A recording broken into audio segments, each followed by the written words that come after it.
Hello students. तो इस lecture में हम करेंगे कबीरदास का एक और शब्द जिसमें कि है आपका वर्स 2। जो आपका वर्स 1 है, मुँह को कहाँ ढूंढे रे बंदे, वो मैं ऑलरेडी करा चुकी हूँ। तो चैनल पे इंग्लिश की प्लेलिस्ट बनी हुई है 4th सेम की, वहाँ पे आपको सारी यूनिट्स मिल जाएंगी। मतलब यूनिट 3rd के अलावा जितनी भी हमारी रिमेनिंग यूनिट्स हैं वो सारी मैं जो भी फिक्शंस हैं, ड्रामास हैं, वो सब मैं कवर करा चुकी हूँ। तो एक बार आप चैनल पर विजिट करके प्लेलिस्ट में देख सकते हैं। इस लेक्चर में हम करने वाले हैं वर्स 2 और इस लेक्चर की जो PDF है वो आपको टेलीग्राम चैनल पर मिल जाएगी, वहाँ से आप उसको डाउनलोड कर सकते हैं। ठीक है, तो शुरू करते हैं। सेकंड वर्स है, संतन जात ना पूछो निर्गुनिया। अब ये देखिए, ये जो लाइन है, ये जो हिंदी में कबीरदास ने शब्द लिखा है उसकी फर्स्ट लाइन है ये। बट यहाँ पे क्योंकि रविन्द्रनाथ टैगोर द्वारा ट्रांसलेटेड वर्जन आपको दिया गया है, तो एक बार हम उसको पढ़ लेते हैं, देन हम इसके एक्सप्लेनेशन की बात करेंगे।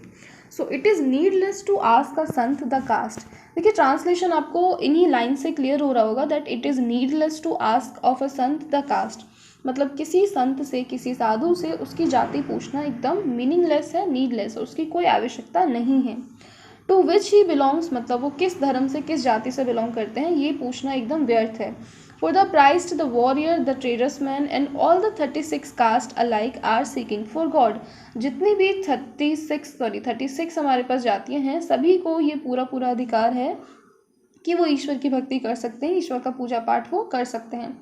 It is but folly to ask what the caste of a sant may B. ये पूछना एकदम व्यर्थ है, एकदम मूर्खतापूर्ण है कि आप किसी साधु संत से उसकी जाति पूछें। The barber has sought God, the washerman, the washerwoman and the carpenter, even Raidas was a seeker after God। अब देखिए, कोई बार्बर है या कोई भी वॉशरमैन है या कारपेंटर है, सभी को ये पूरा राइट है कि वो भगवान की भक्ति कर सकते हैं। जैसे कि संत रविदास या संत रैदास के बारे में आपने सुना होगा, ऋषि स्वापचा के बारे में आपने सुना होगा, जो कि एक टेनर थे। देखिए, टेनर वो होते हैं जो क्या करते हैं, को हिंदी में कहते हैं चर्मकार, मतलब जो चमड़े का काम करते हैं। ठीक है, तो इस तरीके के काम करने वालों को अक्सर निम्न कुल में गिना जाता है, निम्न जाति से माना जाता है। बट उसके पश्चात भी उन्होंने क्या किया है, ईश्वर की भक्ति की है। Hindu and Muslim alike have achieved that end where remains no mark of distinction.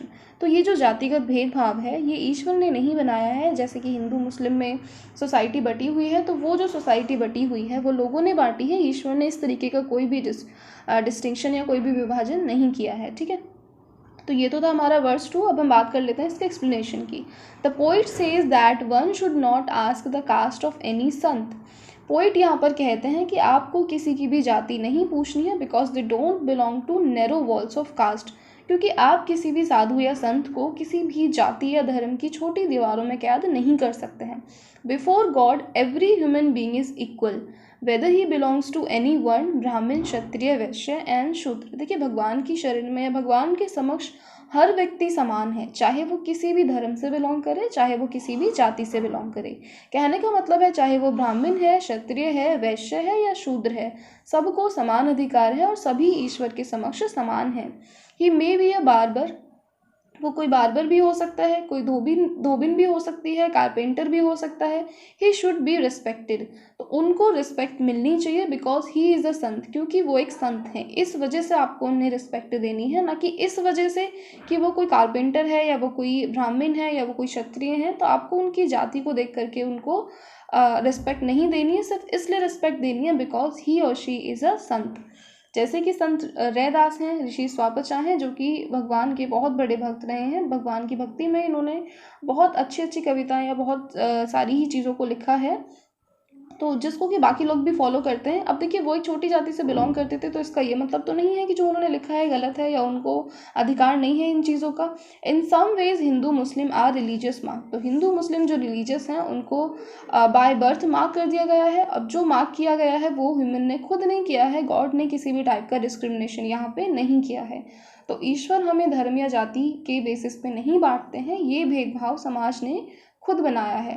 तो कहने का मतलब है, अगर हम एक लाइन में बात करें, इस वर्ष का जो सार है वो केवल इतना है कि हर व्यक्ति को, चाहे वो किसी भी कास्ट से हो, किसी भी कैटेगरी से हो, ईश्वर की शरण में जाने का, भक्ति करने का उनको पूरा अधिकार है। तो किसी भी जाति या धर्म ये डिसाइड नहीं करता है कि वो व्यक्ति संत हो सकता है या नहीं हो सकता है। ठीक है, तो मिलते हैं फिर नेक्स्ट वर्ष में।